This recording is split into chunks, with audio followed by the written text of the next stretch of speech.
ang edukasyon sa panahon ng Kastila noong 1863 hanggang 1898. Unang bahagi, ang edukasyon sa Pilipinas noong 1863 hanggang 1878 ni Nicanor J. Chongson. Introduksyon. Ang higit na magpasyang mga pangyayari sa kasaysayan ng lipunang Pilipino ay naganap sa pagbiling ng dantaon. Alalaong baga sa huling mga dekada ng dantaon 19 at sa unang mga dekada ng ating dantaon. Sa pagitan ng 8 dekada sa 2 dantaong ito, nasaksihan ng bansa ang panlulupaypay at pagkagupo ng rehimeng Espanyol, ang pagtatagumpay, pag-iral at pagkakanulo sa Rebolusyong Pilipino at ang pagtatag, pagpapatatag at ganap na pagtatagumpay ng rehimeng Amerikano.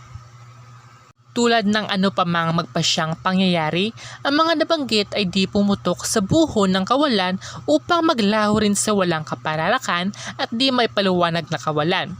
May punot dulo ang mga magkakaagapay ng mga proseso sa lipunang Pilipino, isa sa pinakamalaga, kundi man pinakamalaga sa mga prosesong mapag-uugatan ng radikal na mga pagbabagong ito ay ang proseso o pagbabago-bago ng kamalayan ng mga Pilipino na sa aming palagay ay hinubog ng oryentasyon, layunin at pamamaraan ng iba't ibang sistema ng edukasyon na itinatag at pinanaganap ng mga Kastila, Pilipino at Amerikanong nasipaghari sa lipunang Pilipino sa mga dekadang ito.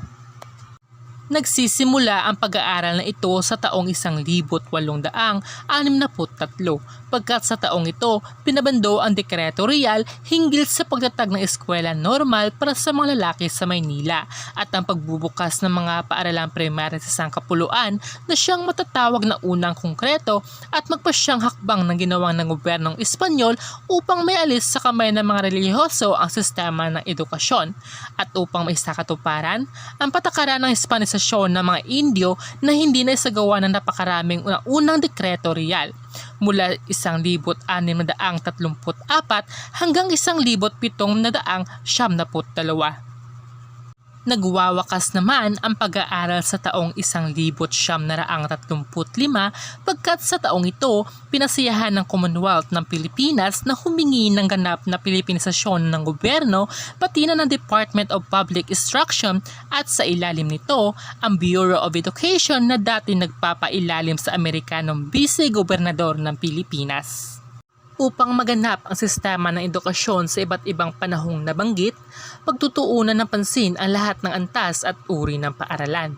Mula pinakamababa hanggang pinakamataas, mula pinakageneral hanggang pinaka-espesyalisado, at ang kurikulum at nilalaman ng pagtuturo sa mga paaralang ito.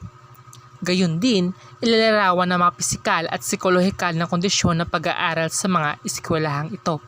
Ang pisikal na paaralan, ang mga guro, ang textbook na ginamit nila.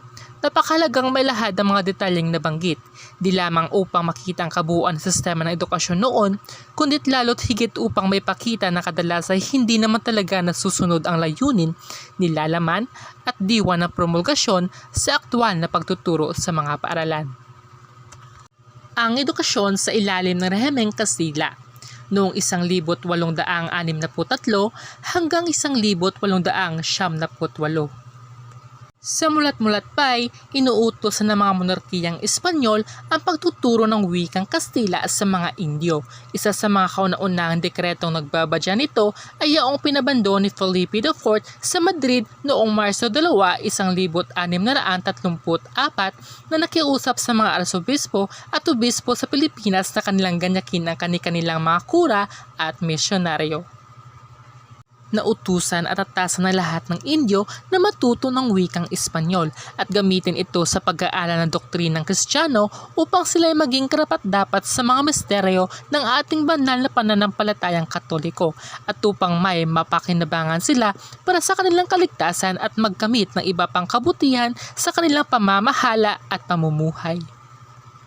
Dahil sa di pagtupad sa dekretong ito ay paulit-ulit nagbaba ang iba't ibang monarkang Espanyol na iba pang mga direktibo nang ila'y may himig na ng galit at pagbabanta sa mga opisyales ng gobyerno sa Maynila. Kabilang dito ang mga dekreto real ng mga taong 1636, 1680, 1786, 1770, 1772, 1772, 1774, at 1772. Ngunit ano pa man ang gawin ng gobyerno sa Pilipinas ay hindi may sakatuparan ng mga dekretong ito, pagkat ang lahat ng halos ng mga paaralan sa sangkapuluan mula sa pinakamababa hanggang sa pinakamataas ay pinanghahawakan ng mga relihiyoso ng iba't ibang orden na hindi naging masigasig sa pagtuturo ng Kastila sa mga Indio. Tipikal sa mga naging obserbasyon hinggil sa patakarang ito ng mga relihiyoso ang sinabi ni Leroy. Ang edukasyon sa panahon ng Kastila noong 1863 hanggang 1878. Humigit kumulang ay sinadya o napilitan na ring pawalang bisa ang programang ito ng mga prayle kura na siyang ganap na humahawak sa edukasyon sa sangkapuluan sa napakatagal na panahon. Ang bagong sistema ng edukasyon sa paglaganap ng ideolohiya ng liberalismo sa Europa at lalo na sa Espanya at sa paglala na rin marahil ng relasyon ng gobyerno insular sa mga Indio. Nagpasya ang monarkiya na gumawa ng hakbang upang mapamahagi ang edukasyon sa higit na malawak ng sambayanang Pilipino. Ani del Pilar.